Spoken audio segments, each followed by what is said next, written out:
ಪ್ರಿಯರೇ, ದಿನದ ಬದುಕಿಗೊಂದು ಕ್ರಿಸ್ತನ ಈ ದನಿ ನಮ್ಮೆಲ್ಲರಿಗೂ ಪ್ರೇರಣೆ ಆಗಲಿ. ಪೂಜಾ ವಿಧಿಯ ಪಾಸ್ಕ ಕಾಲದ 2ನೇ ವಾರ, ಏಪ್ರಿಲ್ 29, 2025 ಮಂಗಳವಾರ. ಸಂತ ಯೋವಾನನು ಬರೆದ ಪವಿತ್ರ ಶುಭ ಸಂದೇಶದಿಂದ ವಾಚನ. 3ನೇ ಅಧ್ಯಾಯ 7ರಿಂದ 15ರವರೆಗಿನ ವಚನಗಳು. ಆ ಕಾಲದಲ್ಲಿ ಯೇಸು ನಿಕೋದೇಮನಿಗೆ, ನೀವು ಹೊಸ ಜನ್ಮ ಪಡೆಯಬೇಕೆಂದು ನಾನು ಹೇಳಿದ್ದನ್ನು ಕೇಳಿ ಬೆರಗಾಗಬೇಕಾಗಿಲ್ಲ.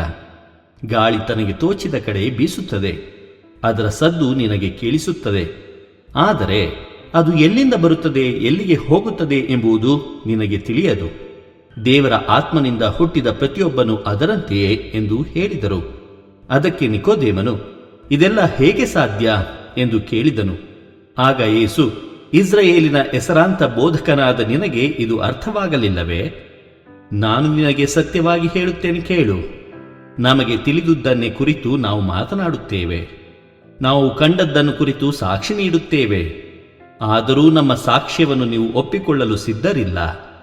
ಭೂಲೋಕದ ವಿಷಯವನ್ನು ಕುರಿತು ನಾನು ಮಾತನಾಡಿದಾಗಲೇ ನಿಮಗೆ ವಿಶ್ವಾಸವಿಲ್ಲವೆಂದ ಮೇಲೆ, ಸ್ವರ್ಗಲೋಕದ ವಿಷಯವನ್ನು ಕುರಿತು ನಾನು ಮಾತನಾಡಿದ್ದಲ್ಲಿ ನೀವು ವಿಶ್ವಾಸುವುದು ಉಂಟೆ?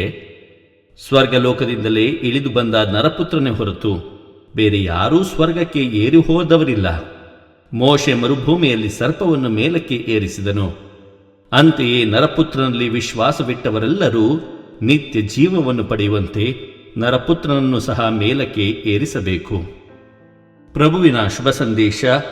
ಕ್ರಿಸ್ತರೇ ನಿಮಗೆ ಸ್ತುತಿ ಸಲ್ಲಲಿ. ಚಿಂತನೆ.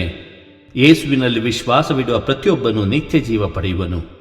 ಪ್ರಭು ಯೇಸು ಕ್ರಿಸ್ತರಲ್ಲಿ ಆತ್ಮೀಯರೇ, ನಿಕೋದೇಮನೊಂದಿಗೆ ಮಾತು ಮುಂದುವರಿಸಿದ ಯೇಸು, ನರಪುತ್ರನಲ್ಲಿ ವಿಶ್ವಾಸವಿಟ್ಟವರೆಲ್ಲರೂ ನಿತ್ಯ ಜೀವವು ಹೊಂದುವರು ಎಂದು ತಿಳಿಸುತ್ತಾರೆ.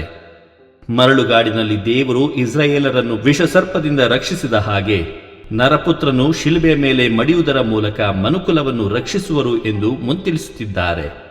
ದೇವರ ಪ್ರೀತಿಯನ್ನು ಮರೆತ ಇಸ್ರಾಯೇಲರು ಮೋಶೆಯ ವಿರುದ್ಧ ಗುಣಗೊಟ್ಟುತ್ತಾರೆ ಹಾಗೂ ಶಿಕ್ಷೆಗೆ ಗುರಿಯಾಗುತ್ತಾರೆ. ತಮ್ಮ ಅರಿವಿನ ನಂತರ ಕ್ಷಮೆ ಯಾಚಿಸುತ್ತಾರೆ.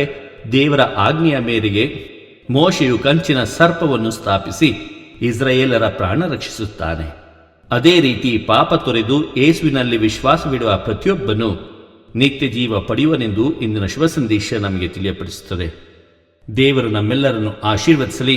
ಇದು ದನಿ ಮಾಧ್ಯಮ ಮನೆಯ ಕೊಡುಗೆ.